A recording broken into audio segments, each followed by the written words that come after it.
This is Twitter. This is this guy, PJ Skittles. Finding out the current producer for Halo's hates guns to the point where it makes him uncomfortable to work with feels like it explains a lot about the franchise's current state. And this says a lot about video games' current state. So this didn't make this bigger at all. I honestly don't think I could work on a game that glorifies or fantasizes modern guns. COD, Battlefield, our Rainbow, is that Rainbow Six?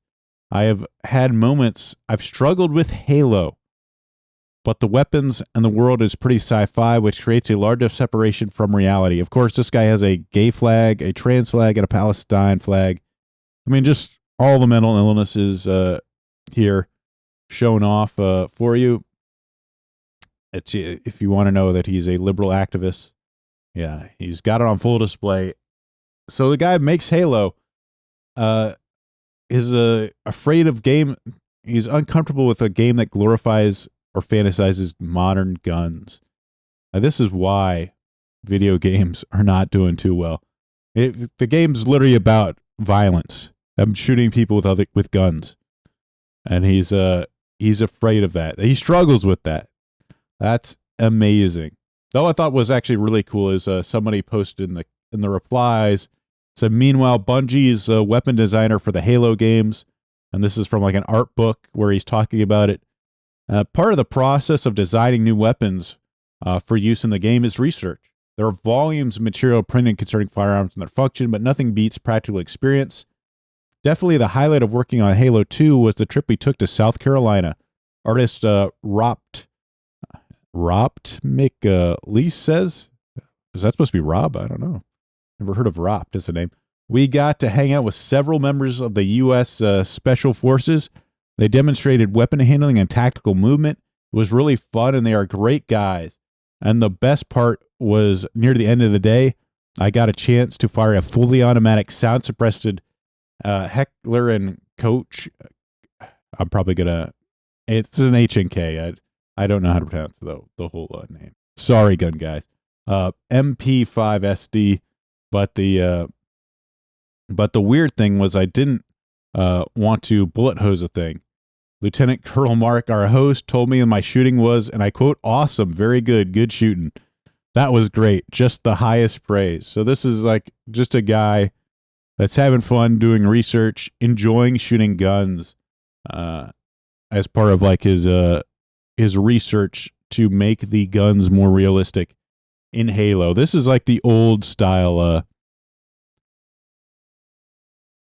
This is the old style of game developer that I don't know. Have these guys been like forced out as companies get bigger? Like the guys that are just like nerds about stuff like this with like guns. Are these the first people to go when HR moves in and like women? They say something. Maybe they're not the best communicators, but. So they make, an off-color comment and they get forced out. Or they have like some marketing team tell them like, nah, this is like maybe, or like they have this guy tell them like, that gun's a little too realistic. We need to make it a little more fantasy. I'm a little uncomfortable with this shotgun. It's a little too realistic. And then he even talks about the sniper stuff. So just doing a lot of research and gushing over, the weapons, just really enjoying the weapons. So this is the old guard that I don't know are they still there in video games? I don't seem to be showing up, but this is the guy that's sort of running Halo now, as a bunch of flags in his bio, and he feels uncomfortable with real guns, glorifying modern guns, in a game that's literally about shooting people, shooting other people with guns. It's war. It's literally about war.